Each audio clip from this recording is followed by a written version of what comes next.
So we've talked a little bit about fungi when we were going over all of the various kingdoms. So you know a little bit about fungi. We'll get into some more details today as we finish up. So remember our 3 domains. Which domain do fungi belong in? There's bacteria, archaea, and eukarya. Those are our 3 domains. Where do fungi belong? Brandon? In eukarya. Why do they belong there? They're eukaryotes. They have cells with a nucleus and other organelles in it. So yes, they're in the domain eukarya. What kingdom? Fungi. Okay, so they're in the fungi kingdom within the eukarya domain.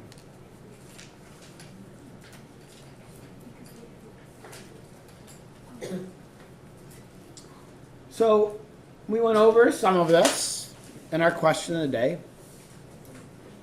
Fungi are mostly multicellular, but there are some unicellular fungi like yeast. As you just told me, they're eukaryotic. They do have a nucleus and other organelles.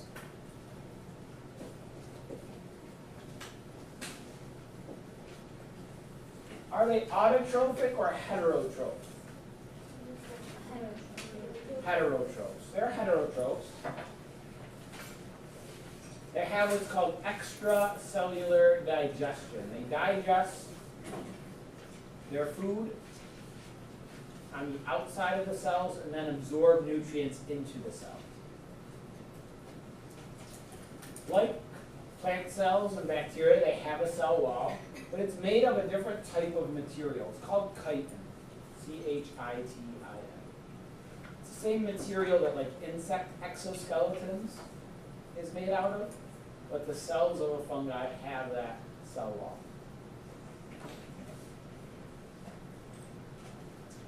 Fungi can reproduce through spores, tiny little reproductive cells that are released.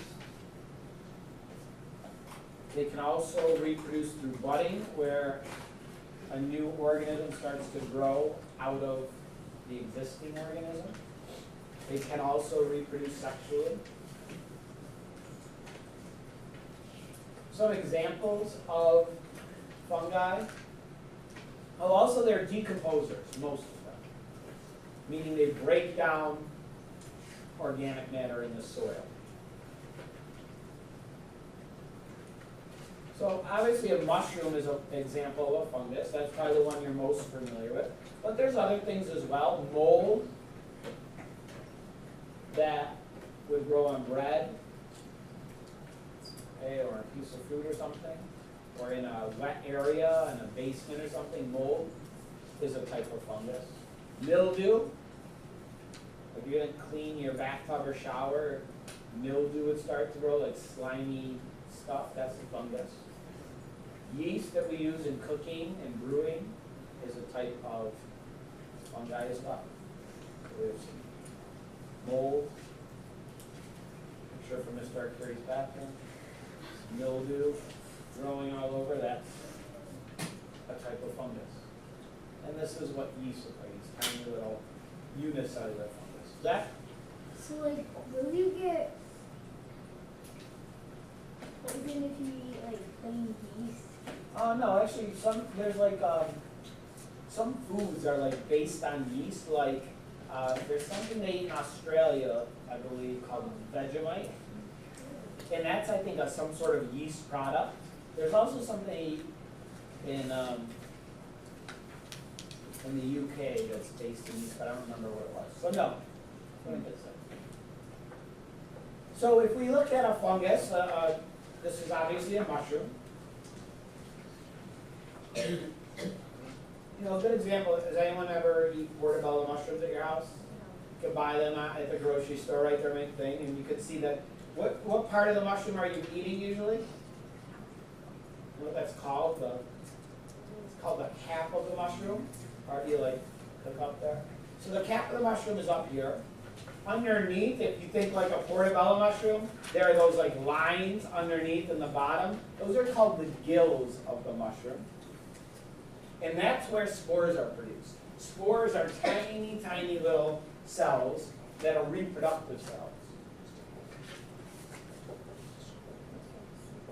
The sort of thing you might call the stem is actually called the stalk of the mushroom. And then what you might think are roots have another name for a fungus. They're called hyphae. Is that like Italian or something? Latin. Jenna?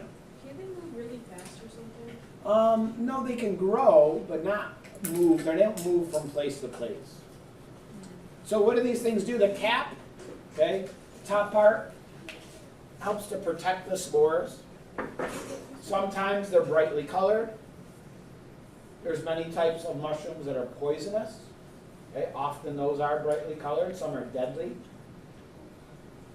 Are spores like seeds? Kind of. You could think of it as a tiny little seed. Or do they grow into other Yep, so those spores spread. If they land somewhere that's a good environment for that fungus to grow, they'll start to grow into a new fungus, yes. The gills on the underside are what produce the spores. I once took a class where we had to identify the different species of mushrooms. One of the things we would have to do is make a spore print. A spore print, when you put the cap of a mushroom on a piece of white paper, overnight the spores settle out, and by the color of the spores, that can help you to identify what type of mushroom it is. Has anyone ever found in your yard or somewhere those puff balls? Oh, no, you said like powder comes out. That's not powder. Would you blow that? What is it? I don't know. They're actually spores. So when you squeeze that little puff ball, and that stuff that looks like dust is flying out, those are individual spores. They're floating around through the air. Some of them may land somewhere and start to grow into a new fungus. So yeah, that's what those are. Those are the reproductive cells.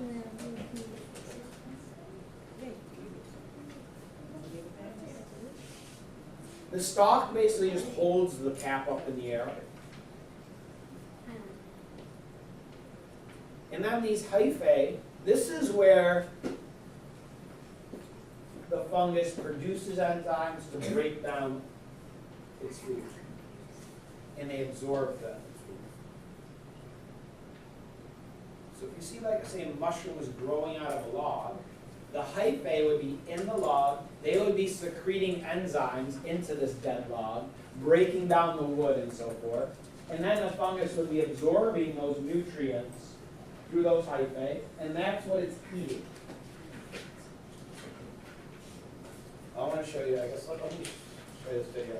So there's a bunch of the videos I show you today are time-lapse videos showing mushrooms growing, because we see them like, they just seem to appear. You come out, you say, hey, there's some mushrooms in my yard, but you never see them sort of growing gradually. So this is some time-lapse video showing the growth of a bunch of different types of mushrooms and stuff. It's just kind of neat to watch. And you can see the variety of types of mushrooms that are around.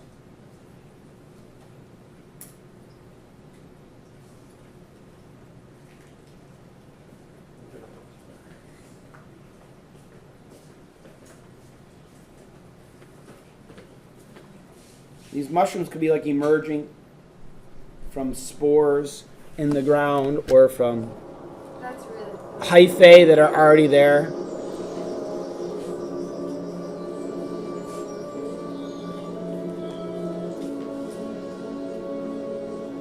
Now some are large, there's lots of different shapes, sizes, colors.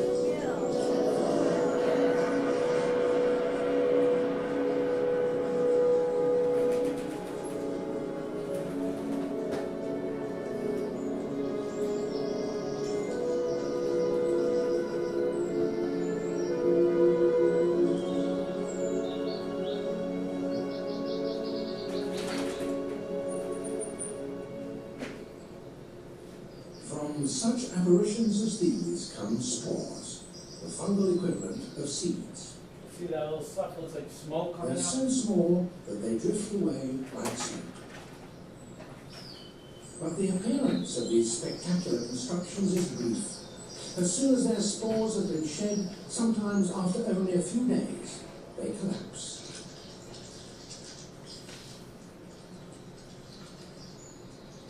Now they are merely food for maggots. Alright, so I have some other videos I'll show you of some interesting looking fungus. So, alright, you guys have some questions, Grace? Yeah? How do you know if they're deadly? You can identify mushrooms. Like I have a couple guides that tell you how to identify mushrooms. Some people go and look for mushrooms to eat. There's lots of types of mushrooms like morels and puffballs are edible when they're in the young stages, when they're before the spores form. People go out and look for them, find them, and you can learn how to identify them. But there are some mushrooms that are deadly, and so you have to be really careful about that. So the fungi, when if you look at this is the hyphae of a fungus, first they send out enzymes. They secrete these enzymes that digest what we call organic matter, little bits of plant matter or animals that were in the soil. You know, if you were to pick up some soil and look at it closely, you'll know there's like little bits of leaves in there and wood and all sorts of things. And so those types of organic matter are digested on the outside, and then the nutrients that are left over are absorbed by the hyphae, and that's what gives the mushroom or the fungus its energy.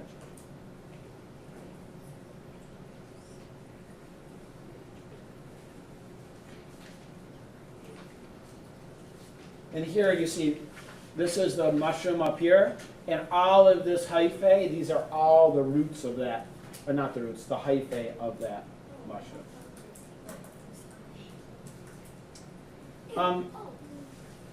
So mushrooms are decomposers. They break down waste and organic matter.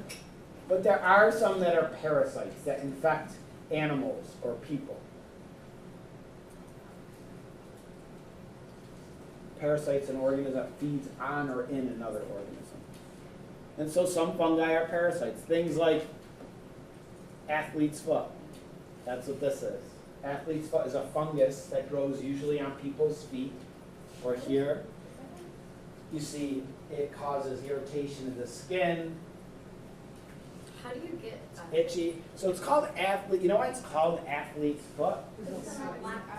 Yeah, because it can be spread from person to person. Like if you were in a locker room where it's like wet and damp where this can live, and a person has a fungus that can get onto the floor, for example, if it wasn't clean, and then as you walk by, you could pick it up and get it.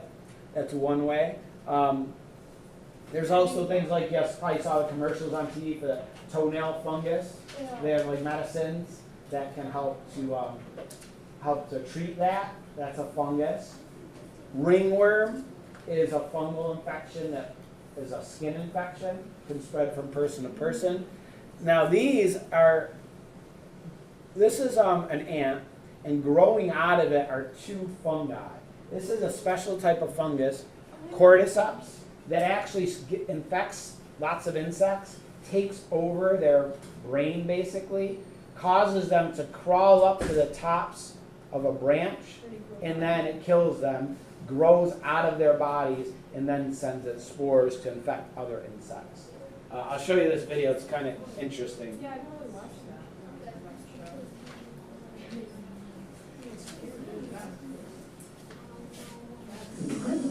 80% of all insects live in jungles. Few are more successful than the ants. There can be 8 million individuals in a single hectare. But jungle ants don't have it all their own way.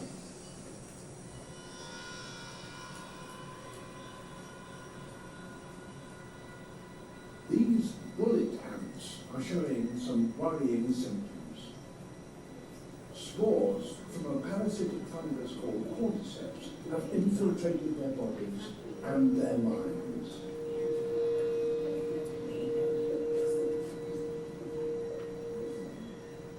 Its infected brain directs this ant upwards. Then, utterly disorientated, it grips a stem with its mandibles. Those afflicted that are discovered by the workers are quickly taken away and dumped far away from the colony. It seems extreme, but this is the reason why. So that's the fungus growing out of its head. Something out of science fiction. The fruiting body of the cordyceps erupts from the ant's head.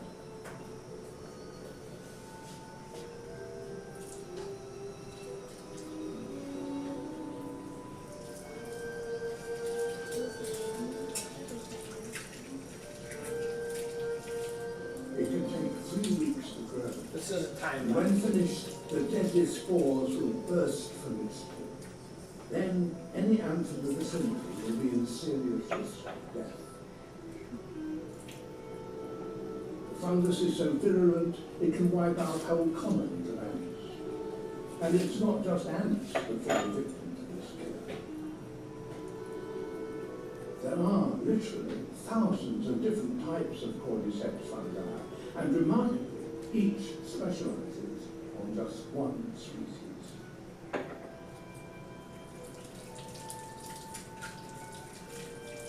Those are the fungi growing out of this grasshopper.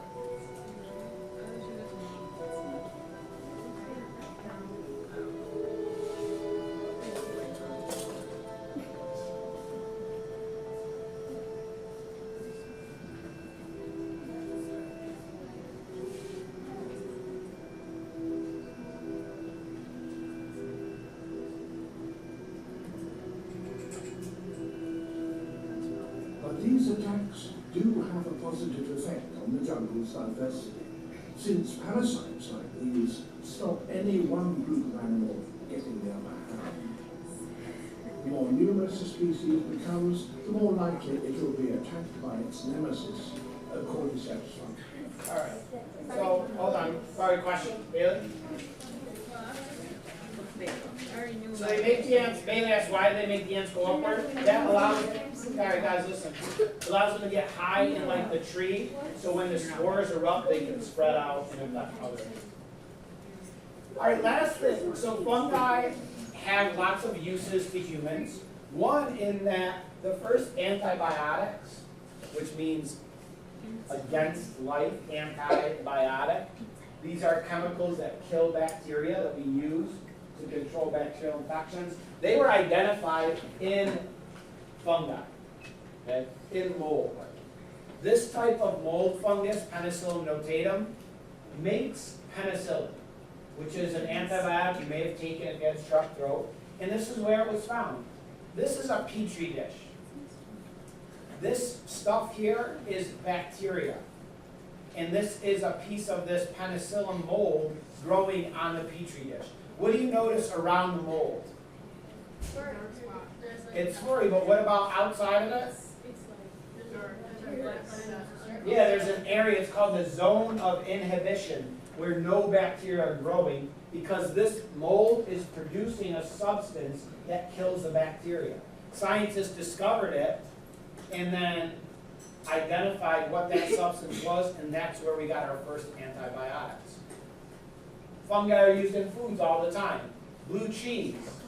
The blue part in blue cheese are the spores of a special type of fungus, Penicillium roqueforti, and that makes blue cheeses like this. The blue stuff are the spores.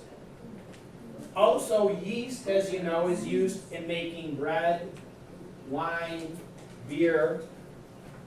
Yeast is a unicellular fungus, and what it does is it consumes sugar in the bread dough or in the beer or in the wine. It consumes the sugar, uses it for energy, and it produces alcohol and carbon dioxide. When you put it in your dough, the dough rises because the yeast are eating the sugar, producing carbon dioxide bubbles, which cause the dough to rise. In beer and wine, it produces carbonation and alcohol. But it sort of evaporates. Oh, last thing, look at this. So sometimes fungi grow in these ring-like shapes. They used to be called, guys, sit down. Sit down, David. They're called fairy rings. They grow because the fungus consumes the food in the center, and then once that food is used up, they spread out and they spread out farther. in my lawn in the front yard, we get the same patch of mushrooms grows every spring because there used to be a tree there that we took down, but what's left in the soil are all the roots of that tree. That's what those fungi are eating. That's ringworm. All right. Was that the video? There's another.